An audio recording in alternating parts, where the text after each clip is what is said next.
Hey, everybody. Welcome to Fintech Perspectives. My name is Terry Angelos, and I focus on fintech and the crypto ecosystem at Visa. This is a series where we have the great pleasure of talking to some of our clients, entrepreneurs, and partners in the ecosystem.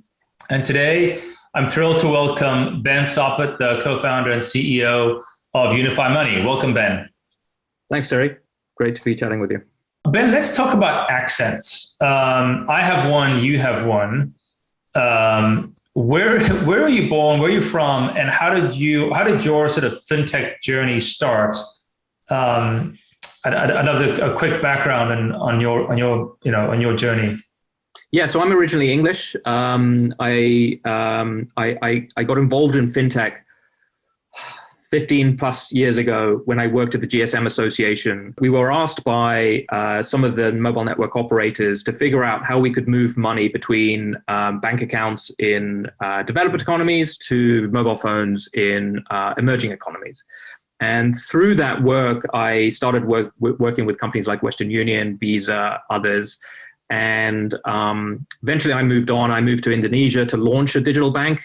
I moved there to launch a mobile network operator and also launched a digital bank. And then one of my previous colleagues or my counterparts had actually joined Visa at that point and invited me to move to Singapore and run the innovation team for the region, which I did for 4 years.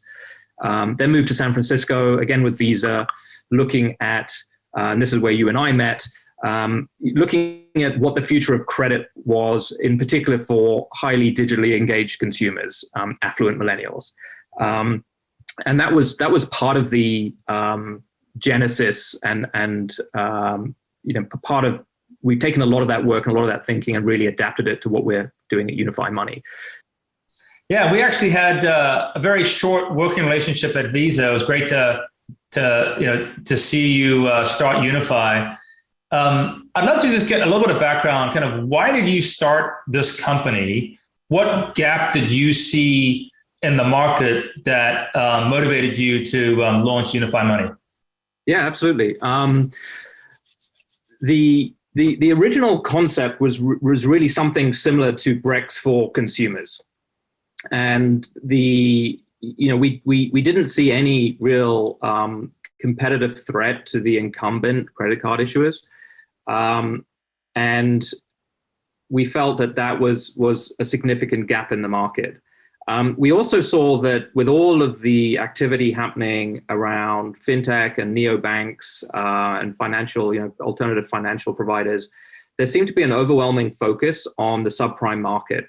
And if you look historically, and by which I mean the last 10, 20 years, it's been affluent young millennials who've really led the adoption of pretty much every digital market that we can think of. And yet these are really being left out and not really given the services that they need to manage their money. We wanted to focus on mass affluent consumers, working professionals, young millennials.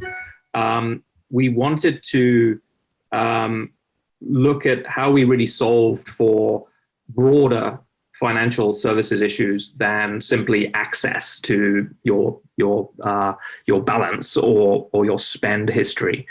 And the original concept really evolved from a consumer credit proposition, standalone consumer credit proposition, to something far more holistic, in which we could solve for what we perceived as the 3 big sins committed by mass affluent consumers in their financial life. And the 3 big sins are leaving way too much money in deposits in big brand banks, paying little or no interest. It's not maximizing your rewards from credit card spend, and it's not dollar cost averaging. And the reasons we ignore these is because on any one day basis, the impact is relatively low, but compound interest works negatively as well as positively. And over 10, 20, 30 years, it's actually entirely possible that the 10, 20, 30, 50, $100 a month that you're losing through these sins of omission actually could potentially end up to a multi-million-dollar fund were they captured and invested in a low-cost, highly diversified fund. So that's really what we set out to create, is something that could solve for all of those issues, but also give people the choice to invest and engage and actively manage at will. We build a product that really solves for all of those issues and is designed to be a single app where you can manage most, if not all, of your personal financial needs. Yeah, it's super interesting to hear you talk about, the sins of omission for the mass affluent. So, the stereotype of the McKinsey analyst figuring out exactly how to calculate their rewards is maybe interesting, but not the norm for most mass affluent customers. Most are pretty lazy, leaving funds around, or pretty busy at work, maybe, and not necessarily focused on the details of their money. It's the people who earn the most actually are most tend to be the ones who commit these omissions most intensively. So you can imagine I talk to a lot of venture capitalists and they vigorously nod their head when I have this conversation with them. If you look statistically, the average person earning more than $160,000 a year in the US has $42,000 sitting in a checking account. So that's not including savings or high interest savings. That's just their checking account. And that money only goes up over time. And typically it's sitting there for decades, earning little or no interest and slowly dying through inflation. Why don't we chat a little bit about the way that you're doing that? I mean, one of the things that I sort of found incredibly interesting and seems to be unique about your offering is you have both a debit card and a credit card, but on the credit side is the way that you are offering alternative assets as a reward class in such a way that as I earn those assets, I basically have a brokerage account, which is an entry point into whether it's crypto or gold or equities. Can you chat a little bit about kind of what are those rewards and your thinking around alternative assets as a reward class for a credit card? The value proposition is broadly that it's a cashback credit card, Visa signature credit card, and your cashback is paid in your choice of investment asset. And at launch, we will offer three choices. You can have your cashback paid into your robo investment account, you can have it paid in gold, or you can have it paid in Bitcoin. And you can change your mind as often as you like, and in the next cycle, your rewards are sent to whichever of those three accounts that you wish to maintain. And the idea here was that, our belief and our principle is that credit cards should be integrated as a normal part of your overall personal financial management. They are not, as has been largely marketed since the 1980s, they're not wealth signaling devices. They're not lifestyle enhancements. They're tools to manage your money and should be treated as such.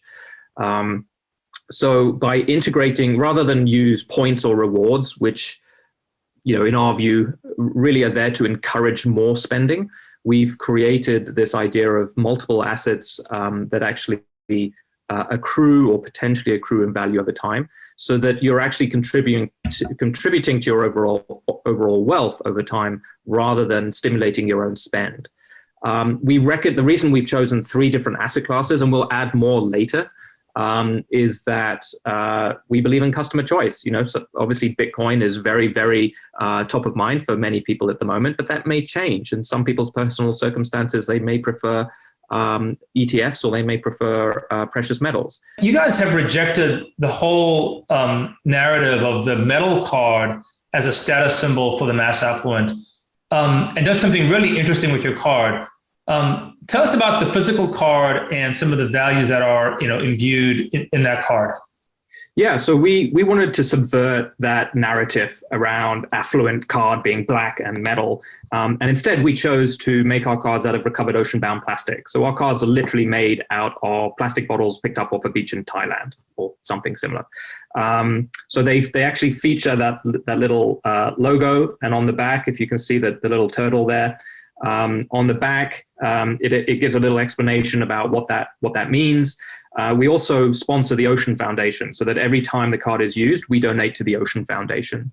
At the end of the day, the cards are the only physical representation of the brand. And so we wanted to find the most meaningful and impactful way of expressing what we care about and what we think and hope our customers care about too. So, as part of your launch, I couldn't help notice that you mentioned that you're the only neobank that has an in-house comedy sketch team as part of the team. Tell me a little bit about the way you're going to market and the way that you're speaking to customers. Absolutely. So, we did it because and we produced about 10 fairly, satirical, funny videos about big brand banks and people's often bizarre relationships with money and banks.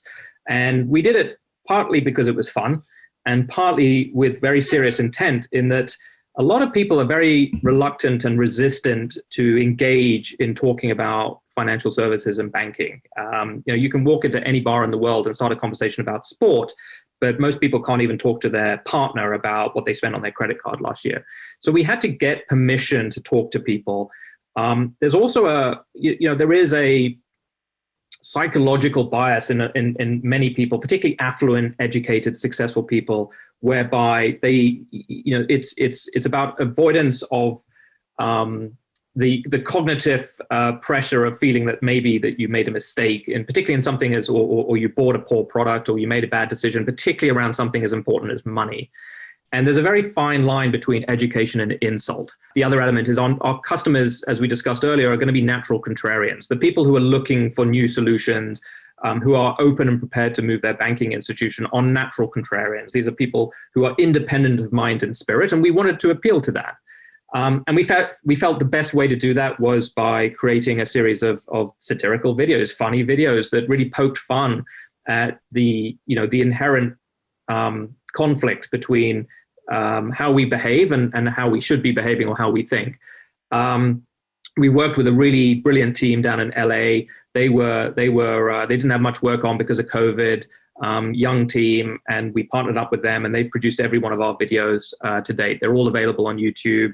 And we get really, really great feedback, because we're not just trying to lecture people. We're not just trying to spread information and awareness. We're trying to amuse and engage as well. And I think there's very little of that in financial services. I mean, that's a fascinating kind of approach to the market. And I was struck by the fact that I guess when you open up a Unifimoney account, you're also opening up a crypto brokerage account, a commodities account, and a stock brokerage account, which is super interesting. I'm curious kind of how you pull that off, and some of the partners you have to work with to enable that, especially in a world where you're adding additional asset classes. The technology behind this is actually fairly trivial.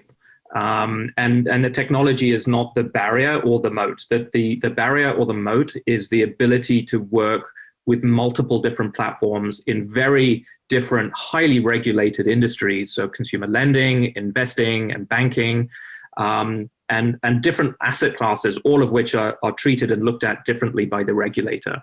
And the real art of what we've pulled off here is getting a 108-year-old institution like UMB, very well established traditional bank, to work with a 3-month-old security and fraud startup in New York, and 15 other companies as well. And that's where we've really spent, the three founders have really spent the vast majority of our time. Yeah, it reminds me a lot, and we've used this quote a lot in fintech, which is the famous Jim Barksdale quote about when he was at Netscape, and saying that there's only two ways to make money. One is to bundle, and the other is to unbundle. And in financial services, what you're doing is you're bundling some services in a very regulated industry where that bundling itself is very complicated. And so as a consumer, I am receiving a collection of services that you put together with this UX that makes it all seamless, but there's a lot of bundling happening on the back end. So it's a fascinating example. And then we have other, companies and fintechs who are very, very focused on one particular area and sort of unbundling that component. We're definitely in a transition. Fintech has done an amazing job of identifying niches in the market and optimizing for them. But it's had the unfortunate effect that it's actually made my life more complicated for the consumer. And the consumer has to do that integration themselves, managing 10, 15 different apps. And 30 years ago, life was a lot simpler. You had one financial relationship your bank, your local bank. It was where you bought all of your financial products, good, bad, or indifferent. And that had a lot of downsides, but at least it was simple and easy. And we want to get the best of both worlds. We want to bring the best of fintech and innovation and bring them in a way that's simple and accessible for consumers. Going back to your, M&O days, why did the mobile network operators never quite figure out mobile banking? Although they're starting to now. I'm kind of curious with the 10 years of perspective, what they could have done differently. And then my second question is, what would you say to the large banks that today serve mass affluent customers? Now that you built a product, they see the same opportunities that you do. I'm curious why there are not more efforts to change the kind of service that they offer clients. Those are two very, very large questions. I'll focus on the second one more, but the first one is, the mobile network operators have really lost every battle they've tried to fight around software and services. And a large part of the reason is because they're inherently localized. They want their own walled garden. They don't play well with their competitors. And then the big tech companies are automatically global. They're automatically integrated, and they don't suffer the same inherent inertia that the mobile network operators do. There's a couple of really well-known examples of where mobile network operators have been successful. But what's stunning is that in the last 20, 25 years, and despite billions of dollars spent, we've really not seen that model evolve much further. And I don't think we will. I think that battle has long been lost. Big banks, I think the primary problem is that they don't have, their economic incentive is the status quo. We've just seen a whole slew of the major banks announce record profits yet again. Every quarter, record profits. And so your economic incentive to change is very low. The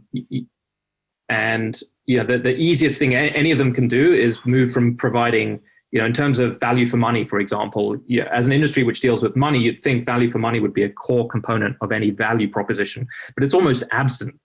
And there's a good reason for that, because big brand banks provide extraordinarily poor value, and there's no incentive to change. So it's not because of lack of insight or knowledge or good people. They have great people. They pay wonderfully. They have some of the smartest people in the market.